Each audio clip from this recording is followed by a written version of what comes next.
Yo! So, this gameplay was recorded at the day of Sonic Racing Crossworlds release.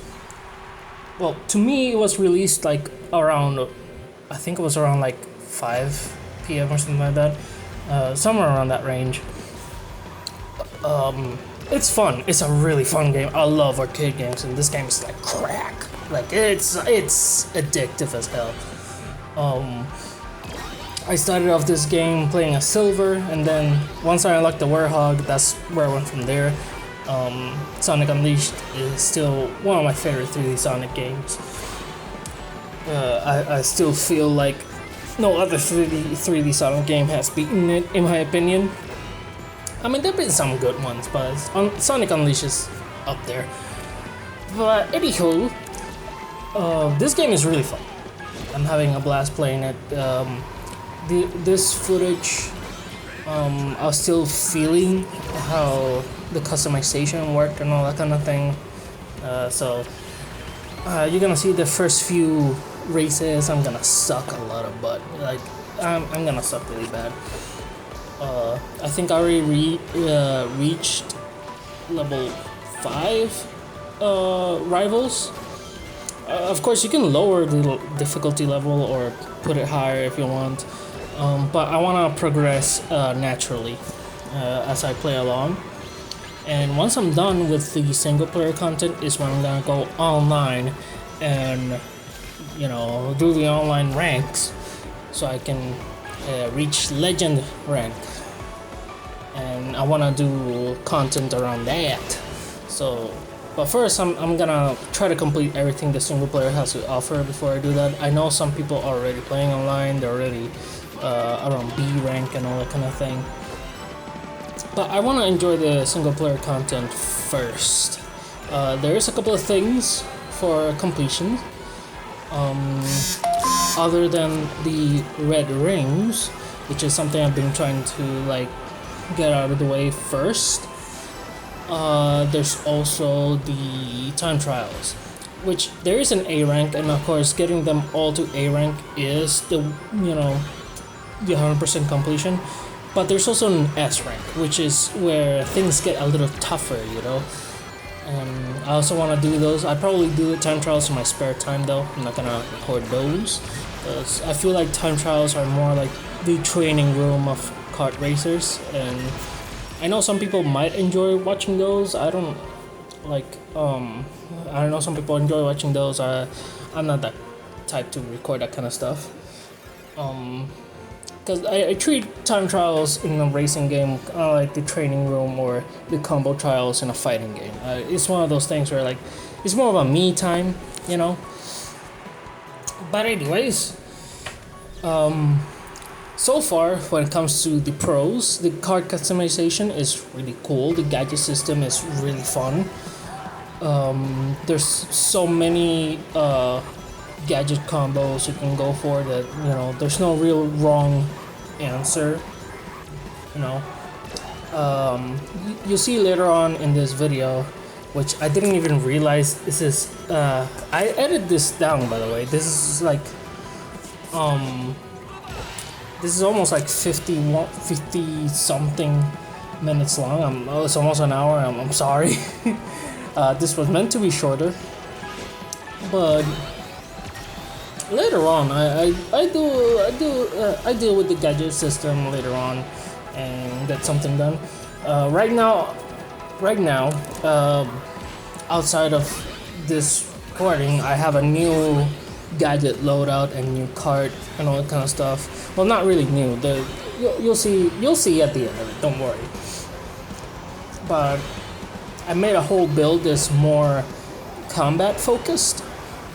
And what I do is that in the new build I have outside of this recording, essentially getting constant rings for hitting people.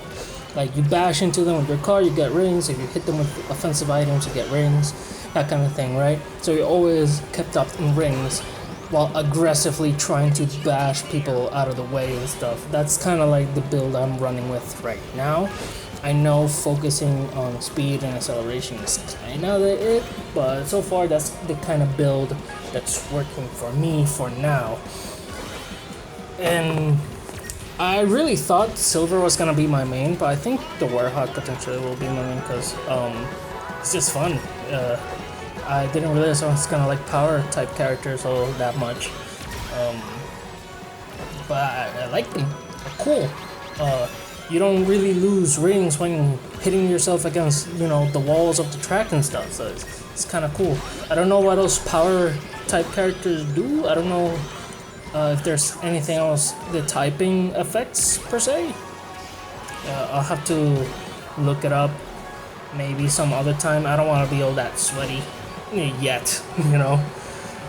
It's not that type of game yet. I don't want to be all that sweaty. I know that in later down the line, gadget loadouts will have some kind of maybe some type of ranking system. Maybe people will make like there'll be like a top tier loadout to choose from, like a meta build. But like so far, I like the mystery of just trying things. It's kind of a thing I've been missing. This type of games is that I don't really like meta builds all that much. It rips the fun away from a lot of games.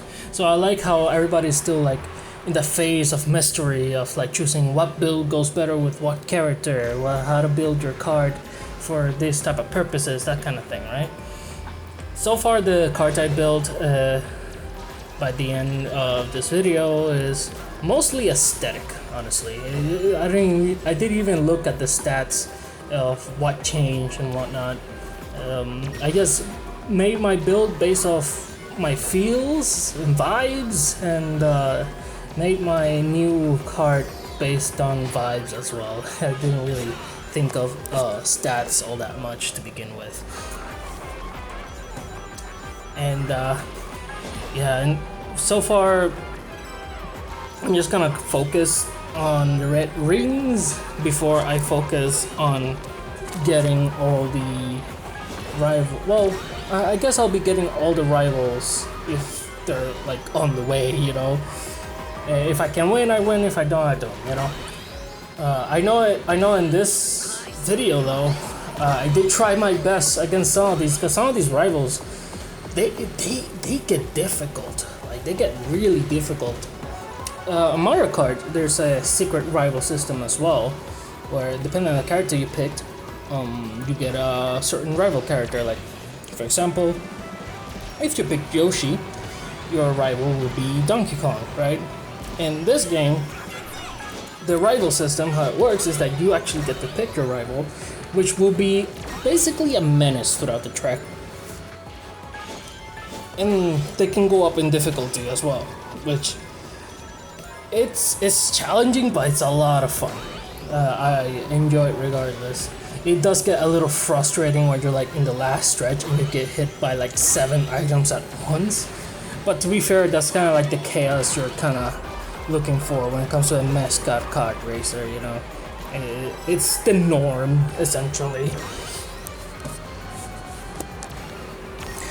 So let me concentrate for a while. Let's go for the pros and cons of this game, shall we? The pros, I already said, the card customization and gadget customization. They're really deep, and you keep leveling up to get more gadgets, and it's kind of like an RPG in a sense. When it comes to the card customization, you had some pre-builds, and you also have the option to make your own card from scratch and all that, with like different rear, back parts, rear, front, and wheels. And when it comes to like, you can also customize the extreme gear as well, which I remember back then people were kind of scared how the extreme gear was gonna work. People were like, "Oh, I hope it works like in the original," it was never gonna work like in the original. Come on. I don't mind the simplicity of the extreme gear in this game. They still have some level of depth that the other cars don't. Like, for example, the extreme gear is a boost type machine, meaning that you want to get as many drift boosts as possible. Yeah, you have to implement your snaking technique essentially, and try to get as much boost as you can. And the other thing is that even though they're really fast and have a high acceleration, they also, when you get hit, they have a very long recovery time. So when you get hit, you lose all that momentum, and yeah, it's gonna be a lot harder for you to get back up and all that kind of thing. So they still have some level of depth, and picking the extreme gear is literally almost picking the hard mode of the game, essentially. When it comes to the cons I have with this game, which aren't that many, but it's still kind of just weird in a sense. For example, as you know, I'm maining the Werehog through and through, but I still feel odd that they did not give the Werehog his voice. In fact, same went with Joker and Ichiban, at least so far, they don't have their voices, which is odd because I get it for the DLC characters like SpongeBob and The Last Airbender and stuff like that. I get for those. But Werehog is a Sonic character that they own. And the excuse we got was that since, you know, the VA for Sonic is voicing two characters like, you know, Sonic himself and Omega, they wouldn't let him also voice the Werehog, which is weird. It's a weird thing. And I mean, they could have also reused voice lines if they had to. Like, it's odd. It's an odd thing. It's even more odd because, again, Joker and Ichiban are also in this game. I mean, they're not released yet. They will be released soon. But I imagine that if they're gonna take this long with the characters, I hope that means they'll get their voices too. Because it feels odd that they do not have their voices. In fact, it still feels odd that the Werehog doesn't even howl, or it doesn't do, like, it's silent, which is, it's just odd, because they own the character, right? Like I said, I get it for the DLC characters, like, you know, like SpongeBob and stuff, but like, for the characters they own, really? It's odd. It's just weird, right?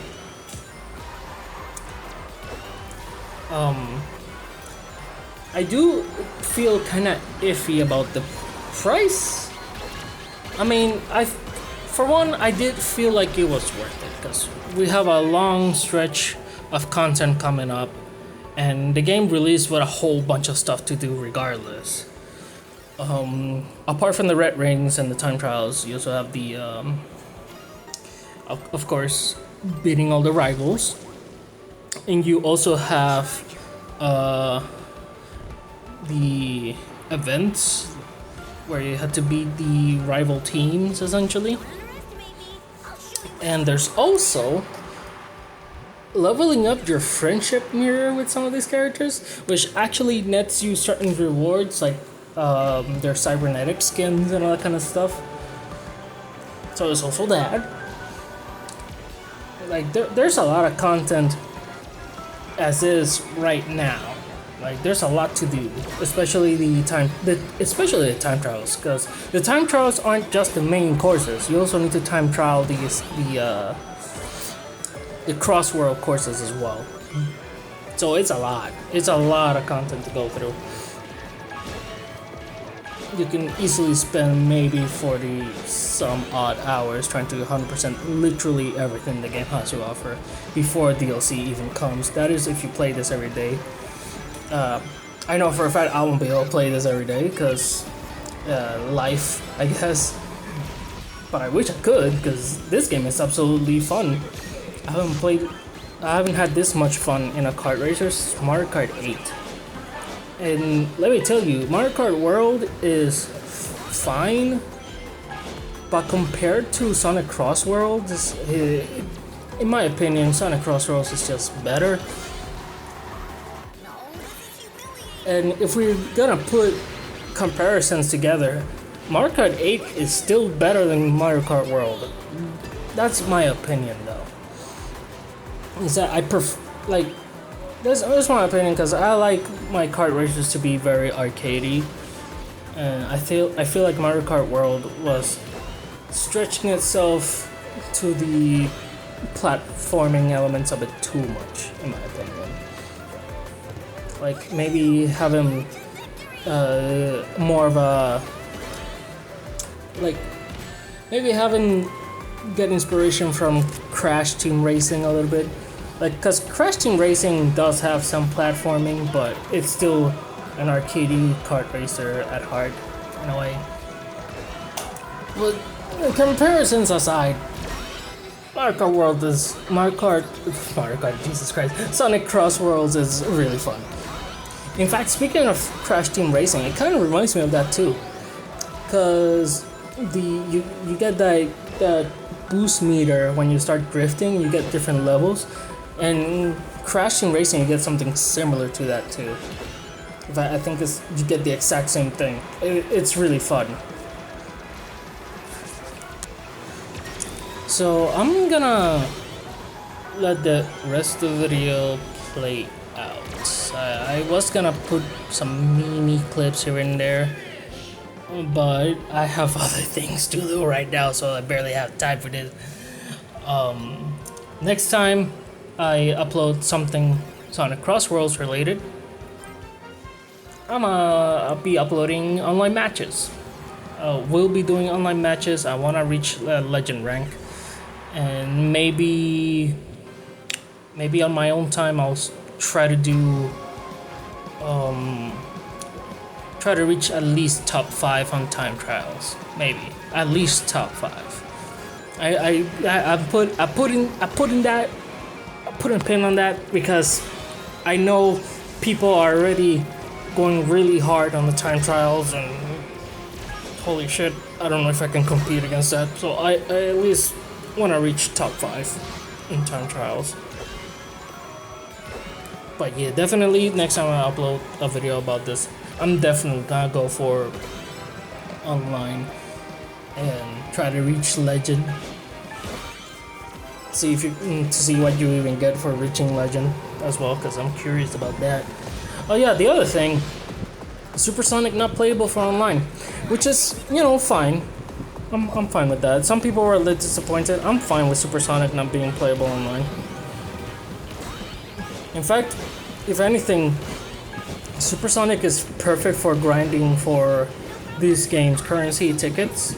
He's perfect for that because since he cannot get hit by any items, like he doesn't take any damage at all, you can just run through the tracks and basically grind for tickets, because you'll need them. If you want 100% this game, you'll need a lot of tickets, because again, part of the 100% completion is the friendship thing, which is odd. Not all people are gonna touch it, although I did see some online match gameplay with the squad, and I did see someone with like the cybernetic Sonic skin, so I assume some people are already grinding the hell out of tickets just to get those skins.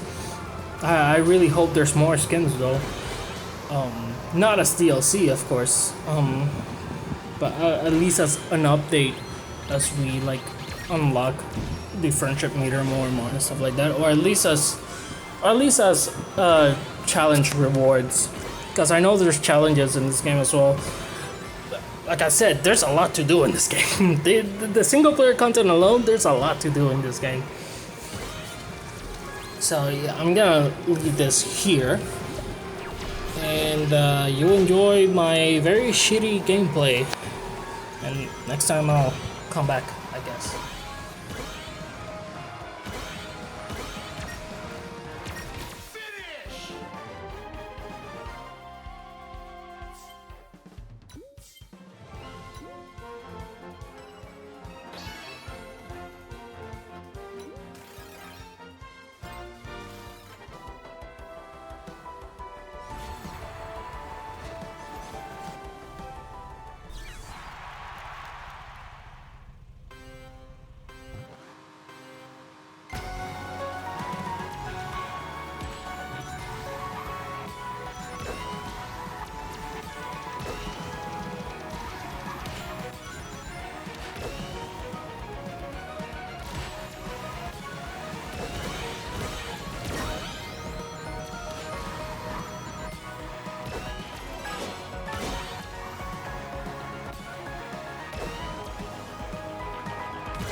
let it go like this. I've got to up my game.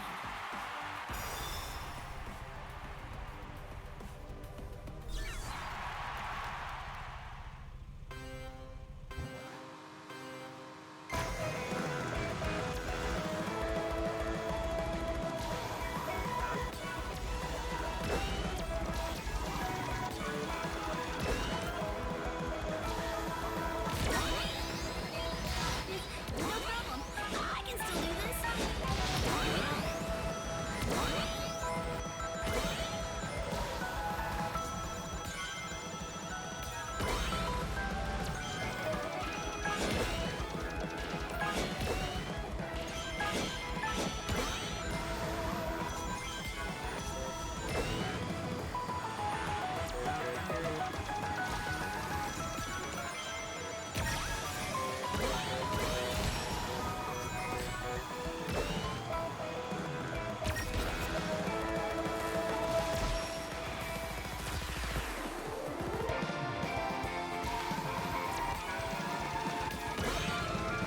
No, this is humiliating.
He tried so hard, though.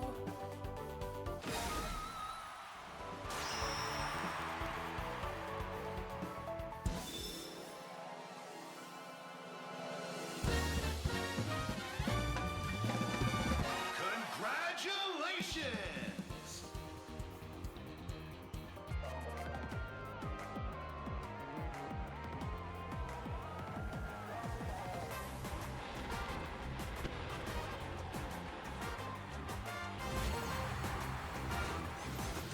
Don't waste my time.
If you wish to try and fail, I will let you still try.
Now do you understand the scope of my abilities?